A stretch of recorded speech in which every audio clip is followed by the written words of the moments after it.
recibimos un déficit fiscal mucho mayor que el gobierno anterior había reconocido. Y una deuda pública que se duplicó en el periodo del gobierno anterior.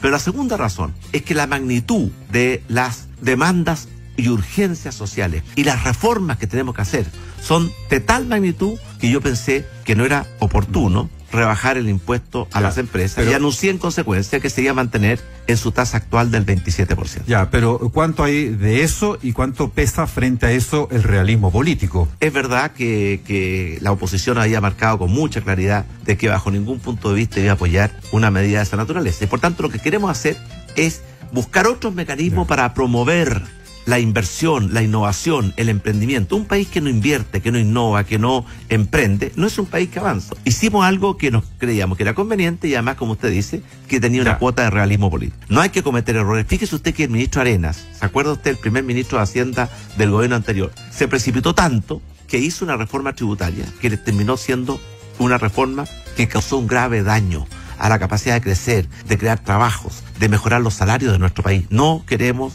repetir esa mala experiencia. Ahí estaban las palabras del presidente de la República, Sebastián Piñera, quien estuvo acá en nuestra emisora, en el programa ADN Hoy, bien tempranito, por más de una hora. Casi fue como una segunda cuenta pública, decíamos acá en la radio. Se refirió a todas las materias de su cuenta, o casi todas en realidad, y ahondó en algunos temas más nuevos. Lo que escuchábamos ahí es un reconocimiento a lo que él dice es una realidad política que impide o impedía y va a impedir la promesa de campaña de bajar de un 27 a 24% los impuestos a las empresas. Esto completa en cuadro en relación a lo que planteó desde un primer minuto el ministro de Hacienda, que dice que esto respondía más bien a el cuadro de déficit que dejaba la administración anterior, pero lo dijimos desde un comienzo acá, no había capital político para llevar a cabo esa aspiración como medida reactivadora según el gobierno. Entró por primera vez en el tema de los abusos sexuales en la iglesia, abusos de sacerdotes y maniobras en todo lo que se refiere a encubrimiento por parte de la estructura eclesial. Habló que lo que hace el Papa es necesario para limpiar la iglesia. Dijo que si pudiera retroceder en el tiempo no nombraría a su hermano Polo Piñera como embajador.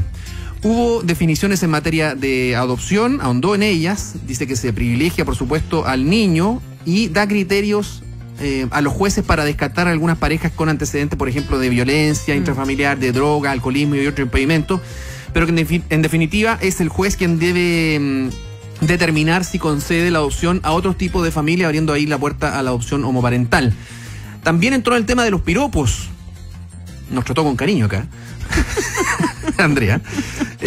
Por ejemplo, tildó de absurda la multa más conocida ahí en la comuna de Las Condes, porque claro, se produce este fenómeno de que en una esquina multa y en la otra esquina no, dependiendo de la jurisdicción de la comuna. Así que dijo, esto tiene que ser naturalmente materia de ley mucho más regulada. Y también en una materia que está muy, muy a flor de piel, ahondó en el round permanente que ha tenido por años Sebastián Piñera como candidato, como presidente, en este round, esta tensión permanente con la justicia.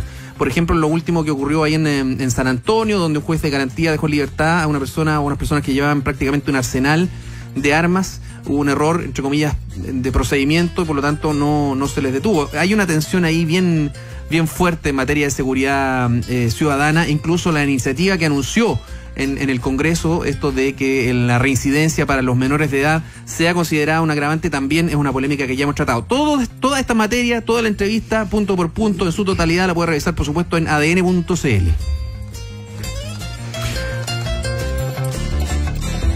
Entremos en alguno de ellos. A mí me parece interesante, por ejemplo, cuando entra en el tema de la adopción, el cambio que hace en el eje, ¿no? Porque es interesante, lo dijo ya en la cuenta, pero acá lo profundiza, porque naturalmente que la eventualidad de la adopción homoparental me parece a mí que es uno de los temas valóricos que más va a tensionar a la coalición gobernante. Es bastante obvio que no está en su plan de gobierno. Él esquivó el tema, fue bastante esquivo cuando fue candidato, no se definió, pero ahora toma una posición bien clara en la entrevista. Me parece que es interesante revisar ese punto, porque en el discurso él dice que aquí claramente es el derecho que tiene el niño de ser adoptado y no el derecho de los adultos de adoptar un niño, pero acá ya en la entrevista entra con mayor profundidad. Dice que primero no va a haber, descarta que vaya a haber cualquier tipo de discriminación de carácter arbitrario.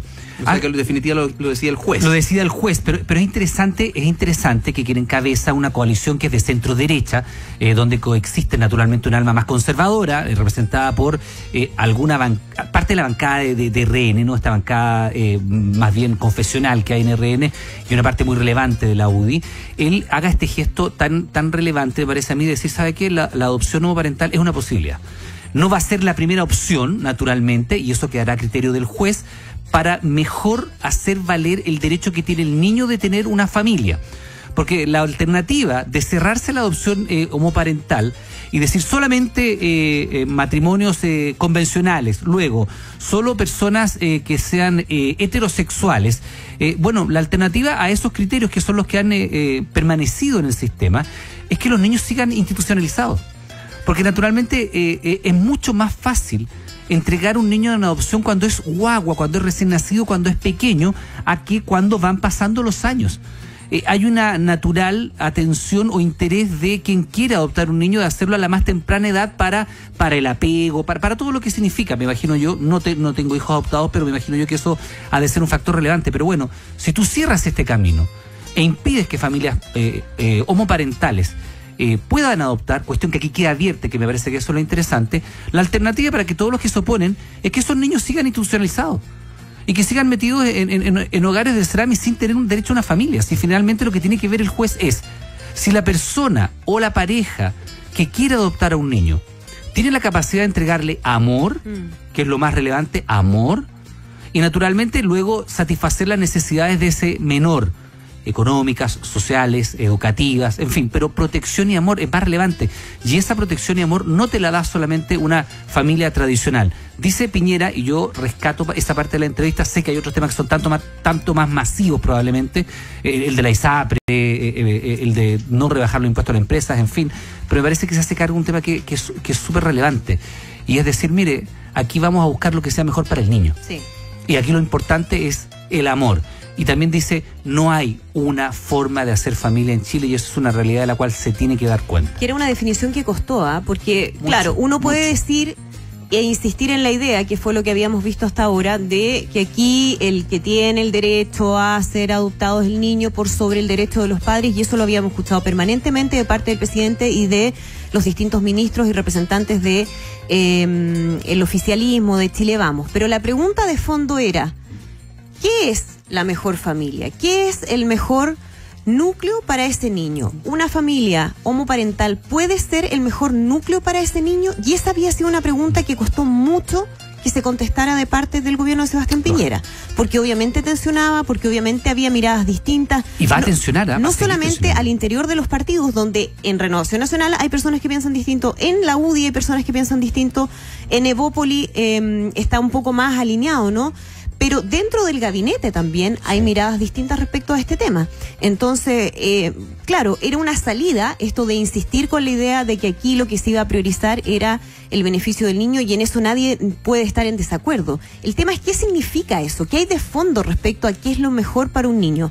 Y lo que finalmente define el gobierno es que aquí se acaba el orden de prelación, que era el tema que se había peleado, o al menos que se había cuestionado durante tanto tiempo. Es el decir, no, siempre lo mejor para un niño va a ser una familia, papá y mamá, después abuelos, después eso se acaba, de acuerdo a lo que dice el gobierno, y de ahora en adelante se empiezan a establecer otros criterios.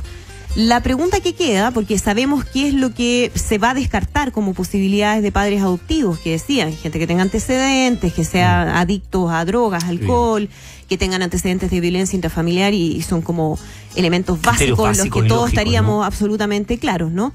Pero si es que esto queda a criterio del juez, si es que va a haber uniformidad respecto a ese criterio, es decir, no se traspasará en los prejuicios que existen respecto, por ejemplo, a familias homoparentales en el criterio de un juez. Bueno, es algo que no sabemos y que no podemos conocer con anticipación, pero al menos me parece que se da un paso a tratar de reconocer, porque no solamente es abrir la posibilidad a que haya adopciones de parte de familias homoparentales, sino que es reconocer que esas familias ya existen. O sea, en la actualidad existen familias homoparentales donde hay 2 mamás o hay 2 papás y hay hijos, y esas familias viven y han sido discriminadas o han sido excluidas o se les ha impedido de cierta forma algunos derechos que podríamos considerar básicos. A mí me parece que en ese sentido, si bien hay que ver cómo esto se va a aplicar y se va a concretar, definitivamente sí hay un avance. Sí, porque ha sido un camino, como tú dices, dentro de la coalición non gobernante, también dentro del gobierno. O sea,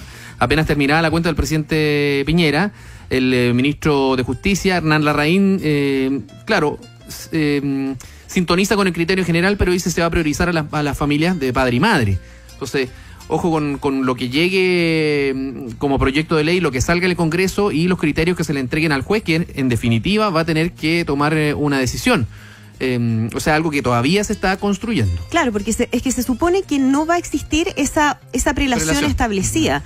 El tema es si es que eso de todas maneras podría de alguna manera traspasarse, quizás no explícitamente a los jueces, es decir, que aunque no esté escrito que existe esa prelación, de todas maneras ellos lo terminan considerando. Eso es algo que obviamente vamos a ver más adelante.